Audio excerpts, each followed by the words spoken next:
सांवेर उपचुनाव को लेकर सियासी पारा चढ़ गया है। कांग्रेस में टिकट को लेकर दावेदारों ने अपनी दावेदारी तेज कर दी है।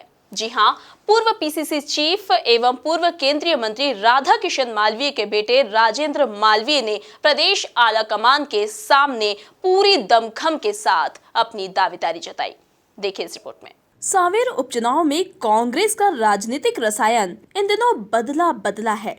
एक तरफ बीजेपी से मंत्री तुलसी सिलावट का चुनाव लड़ना तय माना जा रहा है, तो वहीं भाजपा छोड़ कांग्रेस में शामिल हुए पूर्व सांसद प्रेमचंद गुड्डू को कांग्रेस का संभावित उम्मीदवार बताया जा रहा है, जिसके बाद सांवेर के पुराने कांग्रेसी नेता भी टिकट को लेकर क्षेत्र में सक्रिय नजर आ रहे हैं। उपचुनाव से पहले पूर्व प्रदेश कांग्रेस अध्यक्ष और पूर्व केंद्रीय मंत्री राधा किशन मालवीय के बेटे राजेंद्र मालवीय की सक्रियता सियासी गलियारे में चर्चाओं में है।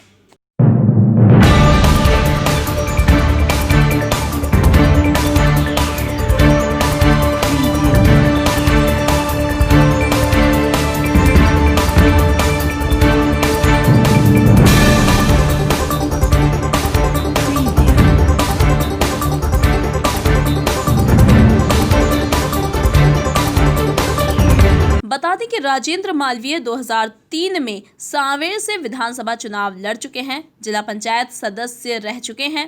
पिछले 27 साल से पार्टी के सक्रिय कार्यकर्ता के रूप में काम भी कर रहे हैं और सांवेर की पृष्ठभूमि से काफी जुड़े भी हैं। लिहाजा उन्होंने अपनी दावेदारी को लेकर राष्ट्रीय अध्यक्ष सोनिया गांधी को भी पत्र लिखा। सांवेर से मेरा भी दावा है। वहाँ से मैं 2003 में विधानसभा चुनाव लड़ा हूँ और उसी वार्ड से जिला पंचायत सदस्य रहा हूँ, जनपद में रहा हूँ, सरपंच रहा हूँ ग्राम पंचायत का। पिछले 27 साल से मैं कांग्रेस के जो कार्यकर्ता के रूप में काम कर रहा हूँ और सांवेर की जो पृष्ठभूमि है वो कांग्रेसी विचारधारा की पृष्ठभूमि। मैंने माननीय हमारे राष्ट्रीय अध्यक्ष आदरणीय सोनिया गांधी जी चिट्ठी लिखी है कि मैं खुद 27 साल से कांग्रेस का एक कार्यकर्ता के रूप में काम कर रहा हूँ और मेरे फादर भी 40 साल से कांग्रेस की सेवा करी। उन्होंने सांसद रहे, मंत्री रहे, विधायक रहे उसी क्षेत्र से। तो मैंने भी चिट्ठी लिखी, कहीं ना कहीं हमारे साथ अन्याय नहीं हो। इतने साल की सेवा है तो हमको कहीं ना कहीं हमको सेवा करने का मौका दे। मैंने आने राजा सबसे मेरी मुलाकात हुई, मेरी माननीय कमलनाथ जी की मुलाकात हुई थी। मैंने अपनी डिमांड मांग रखी मैंने कि मैं भी चुनाव लड़ना चाहता हूँ। वो पार्टी जो आदेश देगी वो हम मानेंगे, उसको दमदारी से चुनाव लड़ेंगे। अगर पार्टी मुझे मौका देती है तो चुनाव दमदारी से लड़ेंगे। इधर पुराने नेताओं की दावेदारी से कांग्रेस की दिक्कत बढ़ गई है, क्योंकि प्रेमचंद गुड्डू की घर वापसी हो गई है। गुड्डू ने भी टिकट की चाह में कांग्रेस का फिर से हाथ थामा है, लिहाजा पार्टी के सामने टिकट का टेंशन बढ़ता जा रहा है। राजेंद्र मालवीय ने ऐसी ताल ठोकी कि गुड्डू के सियासी समीकरण बिगड़ गए। उधर भाजपा का प्रेमचंद गुड्डू पर जुबानी हमला लगातार जारी है।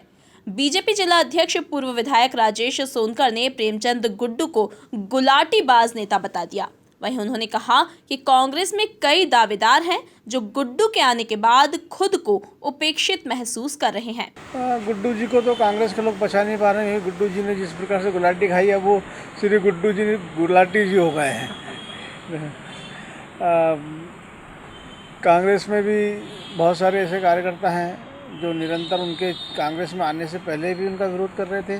3 विधायकों ने कहा कि अगर कांग्रेस में वो आते हैं तो हम इस्तीफा दे देंगे। कहीं ना कहीं उनके ऊपर प्रेशर और दबाव बनाकर कांग्रेस के नेताओं ने उनको सहमति बनाई है।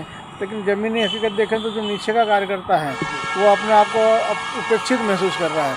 इसलिए मैं समझता हूँ कि सबसे पहली लड़ाई तो कांग्रेस को अपने कार्यकर्ताओं से लड़ना पड़ेगी, जो बिल्कुल भी किसी भी प्रकार से गुड्डू जी को वहाँ पर स्वीकार नहीं कर रहे हैं। इसलिए उनकी चुनौती कांग्रेस से ही है। हमारे सामने कहीं पर भी चुनौती हमको नहीं लगता कि। हालांकि कमलनाथ ये साफ कर चुके हैं कि सर्वे के आधार पर ही उपचुनाव में टिकट दिया जाएगा। बहरहाल अब देखना होगा कि सांवेर के संग्राम में कांग्रेस किस पर दांव खेलती है।